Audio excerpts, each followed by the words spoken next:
ప్రస్తుతం తెలుగు రాష్ట్రాలలో కుటుంబ వివాదాలు రచ్చకెక్కుతున్నాయి. ఇప్పటికే నందమూరి కుటుంబంలో బాలయ్య, జూనియర్ ఎన్టీఆర్ మధ్య silent war, mega family versus Allu కుటుంబం రచ్చ, అటు వైఎస్ఆర్ కుటుంబంలో అన్న చెల్లెలు ఆస్తుల కోసం వీధెక్కడం మర్చిపోకముందే తాజాగా మంచు కుటుంబంలో ఏకంగా తండ్రి తనయుల మధ్య గొడవ తెలుగు సినీ ఇండస్ట్రీలో కలకలం రేపుతుంది. మంచు ఫ్యామిలీలో గొడవ జరిగిందనే వార్తలు దుమారం రేపుతున్నాయి.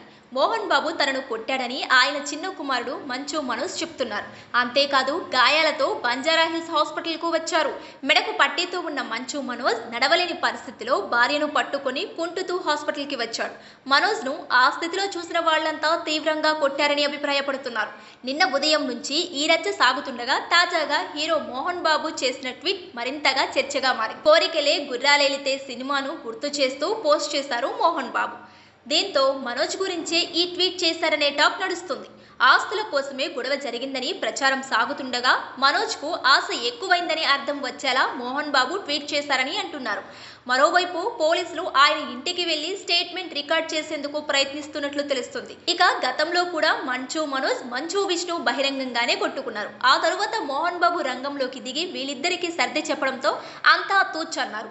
ఏదో షూటింగ్ కోసం రిహార్సల్స్ చేస్తున్నట్లు చెప్పుకొచ్చారు. మొత్తంగా గత కొన్నేళ్లుగా అన్నాదమ్ముల మధ్య అంత సఖ్యత లేదు.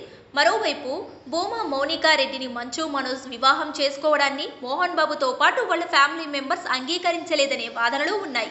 మరి వారి అంగీకరించకపోయినా మంచు మనోజ్ మౌనికను పెళ్లి చేసుకున్నాడు.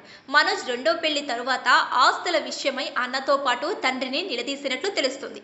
మరోవైపు భూమా ఫ్యామిలీ కూడా ఆస్తుల విషయంలో తండ్రి అన్నతో తలపడుతున్న మంచు మనోజ్ కు అండగా నిలుస్తున్నారు. మొత్తంగా మంచు ఫ్యామిలీలో జరుగుతున్న పరిణామం ఎలాంటి మలుపు తీసుకుంటుందో చూడాలి.